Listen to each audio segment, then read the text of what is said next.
നമസ്കാരം. നീണ്ട 10 വർഷത്തെ അക്ഷീണ പ്രയത്നത്തിനു ശേഷം കോൺഗ്രസ് അധികാരത്തിൽ വന്നിട്ടും തർക്കങ്ങൾ പാർട്ടിക്കുള്ളിൽ അവസാനിക്കുന്നില്ല. തിരഞ്ഞെടുപ്പ് വിജയത്തോടെ അവസാനിക്കുമെന്ന് കരുതിയ കോൺഗ്രസിലെ അധികാര തർക്കം ഓരോ ദിവസവും പുതിയ രൂപത്തിലും പുതിയ ഭാവത്തിലും വേദികളിൽ പൊട്ടിപ്പുറപ്പെടുകയാണ്. UDFന്റെ ഏറ്റവും വലിയ സഖ്യകക്ഷിയായ മുസ്ലിം ലീഗിൽ നിന്ന് പോലും ഇപ്പോൾ ഉയരുന്നത് അസംതൃപ്തിയുടെ ശബ്ദമാണ്. ചോദ്യം ഒന്ന് മാത്രം: ഭരണം തുടങ്ങും മുൻപേ മുന്നണി താളം തെറ്റുകയാണോ? മികച്ച വിജയം നേടിയിട്ടും ജില്ലയിൽ നിന്ന് മന്ത്രിമാരോ പേഴ്സണൽ സ്റ്റാഫുകളോ ഇല്ലാത്തതിൽ മുസ്ലിം ലീഗ് ജില്ലാ പ്രവർത്തക സമിതിയിൽ അതിരൂക്ഷ വിമർശനമാണ് ഉണ്ടായിരിക്കുന്നത്. കേരളത്തിലെ പുതിയ UDF സർക്കാരിന്റെ ആദ്യഘട്ട രാഷ്ട്രീയത്തിൽ ഏറ്റവും കൂടുതൽ ചർച്ചയായത് ഭരണ നയങ്ങളല്ല, അധികാര കേന്ദ്രത്തിലെ ഭിന്നതകളാണ്. മുഖ്യമന്ത്രി സ്ഥാനത്തെ ചൊല്ലി കോൺഗ്രസിനകത്ത് ഉയർന്ന പരസ്യ അഭിപ്രായ വ്യത്യാസങ്ങൾ സഖ്യത്തിന് തുടക്കത്തിൽ തന്നെ പ്രതിരോധം തീർത്തിരുന്നു. അന്ന് തന്നെ മുസ്ലിം ലീഗ് നേതൃത്വം പരസ്യമായി പ്രതികരിക്കുകയും ആഭ്യന്തര തർക്കങ്ങൾ അവസാനിപ്പിച്ച് ഭരണത്തിൽ ശ്രദ്ധ കേന്ദ്രീകരിക്കണമെന്ന് കോൺഗ്രസിനോട് ആവശ്യപ്പെടുകയും ചെയ്തിരുന്നു. എന്നാൽ മാസങ്ങൾ പിന്നിട്ടിട്ടും ആ അസ്വസ്ഥത പൂർണ്ണമായി അവസാനിച്ചിട്ടില്ല എന്ന പ്രതീതിയാണ് ഇപ്പോഴത്തെ സംഭവ വികാസങ്ങൾ നൽകുന്നത്. നിയമസഭാ തെരഞ്ഞെടുപ്പിൽ മിന്നും ജയം നേടിയിട്ടും ജില്ലയ്ക്ക് കാര്യമായ പരിഗണന ലഭിച്ചില്ല എന്ന് യോഗത്തിൽ പങ്കെടുത്തവർ വിമർശിച്ചു. പ്രവർത്തകരുടെ വികാരം കണക്കിലെടുത്ത് സ്ഥാനങ്ങൾ നേടിയെടുക്കുന്നതിൽ ജില്ലാ നേതൃത്വം പൂർണ്ണമായും പരാജയപ്പെട്ടതായി കമ്മിറ്റിയിൽ വിമർശനവും ഉയർന്നു.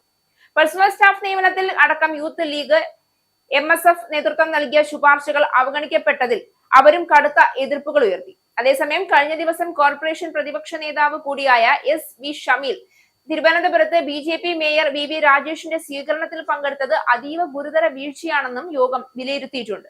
വിഷയത്തിൽ കോർപ്പറേഷൻ കൗൺസിൽ പാർട്ടി യോഗം വിളിച്ചു ചേർക്കാനും ചർച്ച നടത്താനും തീരുമാനിച്ചിട്ടുണ്ട്. PMC അടക്കമുള്ള വിവാദങ്ങളിൽ പ്രതിപക്ഷത്തിരിക്കുമ്പോൾ പാർട്ടി എടുത്ത നിലപാടുകൾ അധികാരത്തിലെത്തിയപ്പോൾ പിൻവലിക്കേണ്ടി വന്നത് നാണക്കേടായെന്നും യോഗത്തിന് അഭിപ്രായമുയർന്നു. VK Faisal Babu MLA PA നിയമനം വിവാദമായ സാഹചര്യത്തിൽ അയാളെ നീക്കണമെന്ന് ആവശ്യപ്പെട്ട് കത്തു നൽകാൻ തീരുമാനിച്ചു. വിവാദങ്ങളിൽ നിന്ന് ഒഴിഞ്ഞു നിൽക്കാൻ മന്ത്രിമാർ പരമാവധി മാധ്യമങ്ങളിൽ നിന്ന് അകലം പാലിക്കണമെന്നും യോഗത്തിൽ നിർദ്ദേശമുണ്ടായി. തിരഞ്ഞെടുപ്പിന് മുൻപ് UDF മുന്നണിയിലെ എല്ലാ ഘടകകക്ഷികൾക്കും യോജിച്ച പരിഗണനയും തീരുമാനമെടുക്കുന്നതിൽ പങ്കാളിത്തവും ഉറപ്പാക്കുമെന്ന ഉറപ്പാണ് കോൺഗ്രസ് നൽകിയിരുന്നത്. എന്നാൽ ഭരണത്തിന്റെ ആദ്യഘട്ടത്തിൽ തന്നെ മുഖ്യമന്ത്രി സ്ഥാനത്തെ ചൊല്ലിയ തർക്കങ്ങളും വിവിധ നിയമന ഭരണ തീരുമാനങ്ങളെ ചൊല്ലിയ വിവാദങ്ങളും സഖ്യത്തിനകത്ത് അസ്വസ്ഥത സൃഷ്ടിച്ചതായി പൊതുവേദികളിലെ പ്രതികരണങ്ങൾ തന്നെ സൂചിപ്പിച്ചിരുന്നു.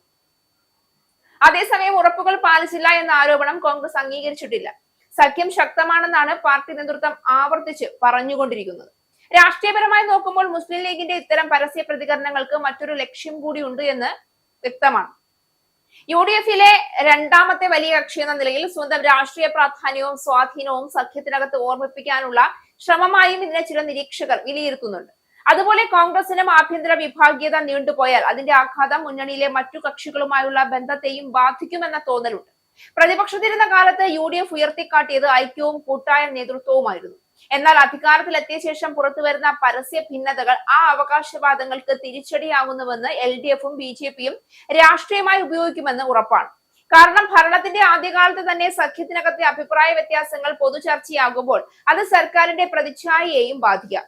അതേസമയം ഒരു കാര്യവും വ്യക്തമാണ്: ഇപ്പോഴുള്ള വിമർശനങ്ങൾ UDF സഖ്യം തകരുന്നു എന്നതിന് തെളിവല്ല. കോൺഗ്രസും മുസ്ലിം ലീഗും ഇക്കാര്യത്തിൽ ഔദ്യോഗികമായി സഖ്യത്തിൽ പ്രതിസന്ധിയുണ്ട് എന്ന് പറഞ്ഞിട്ടുമില്ല. എന്നാൽ പൊതുവേദികളിൽ ആവർത്തിച്ചു വരുന്ന അസംതൃപ്തി, കോൺഗ്രസ് ആഭ്യന്തര തർക്കങ്ങൾ, അതിനെക്കുറിച്ചുള്ള ലീഗിന്റെ പ്രതികരണങ്ങൾ ഇവയെല്ലാം ചേർന്ന് മുന്നണിക്കുള്ളിലെ ഏകോപനത്തെക്കുറിച്ചുള്ള ചോദ്യങ്ങൾ ശക്തമാക്കുകയാണ്.